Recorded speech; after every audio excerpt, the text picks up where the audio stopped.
നമസ്കാരം. മുനമ്പം ജുഡീഷ്യൽ കമ്മീഷന്റെ നിയമനം റദ്ദാക്കി ഹൈക്കോടതി.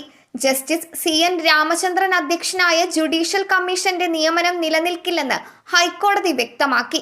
വഖഫ് ഭൂമിയിൽ അന്തിമ അവകാശം വഖഫ് ബോർഡിനായതിനാൽ മുനമ്പം ജുഡീഷ്യൽ കമ്മീഷനെ നിയമിച്ച സർക്കാർ നടപടി റദ്ദാക്കുകയാണെന്ന് കോടതി പറഞ്ഞു.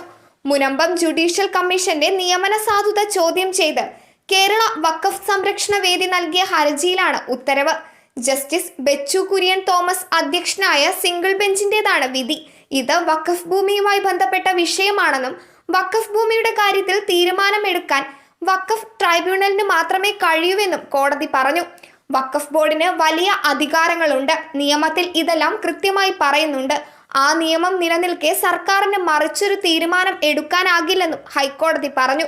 അതേസമയം സംസ്ഥാന സർക്കാരാണ് മുനമ്പത്ത് കമ്മീഷനെ നിയമിച്ചതെന്നും സർക്കാരാണ് വിഷയത്തിൽ മറുപടി നൽകേണ്ടതെന്നും Munambam judicial commission justice CN Ramachandran പ്രതികരിച്ചു. വിധിക്കെതിരെ സർക്കാരിന് ഡിവിഷൻ ബെഞ്ചിനെയോ സുപ്രീം കോടതിയോ സമീപിക്കാം. കമ്മീഷൻ പ്രവർത്തനം മുൻപോട്ട് പോയിരുന്നെങ്കിൽ റിപ്പോർട്ട് സമർപ്പിക്കുമായിരുന്നുവെന്നും മുനമ്പം ജുഡീഷ്യൽ കമ്മീഷൻ പറഞ്ഞു. കമ്മീഷൻ നിയമനത്തിൽ കൃത്യമായ വിശദീകരണം നൽകാൻ സർക്കാരിനായില്ലെന്നും കൃത്യമായി പഠിച്ചാണോ സർക്കാർ കമ്മീഷനെ നിയമിച്ചതെന്ന സംശയമുണ്ടെന്നും കോടതി പറഞ്ഞു. ഹൈക്കോടതി സിംഗിൾ ബെഞ്ച് ഉത്തരവിനെതിരെ സർക്കാർ അപ്പീൽ നൽകും.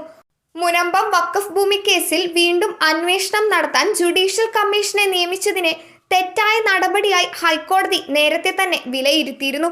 സിവിൽ കോടതി ഇതിനകം തന്നെ ഭൂമിയെ വഖഫ് സ്വത്തായി പ്രഖ്യാപിച്ചതിനാൽ ആ തീരുമാനത്തിൽ ഏതുതരം മാറ്റങ്ങൾ വരുത്തുന്നതിനും ഉന്നത കോടതിയിലൂടെ മാത്രമേ സാധിക്കുകയുള്ളൂ. ന്യായസങ്കേതത്തിന്റെ അടിസ്ഥാനത്തിൽ ഒരു ജുഡീഷ്യൽ കമ്മീഷൻ നിയമിച്ച നടപടി അനാവശ്യവും നിയമവിരുദ്ധവുമാണെന്നായിരുന്നു ഹൈക്കോടതി നേരത്തെ പറഞ്ഞത്. News desk മലയാളാക്ഷരം.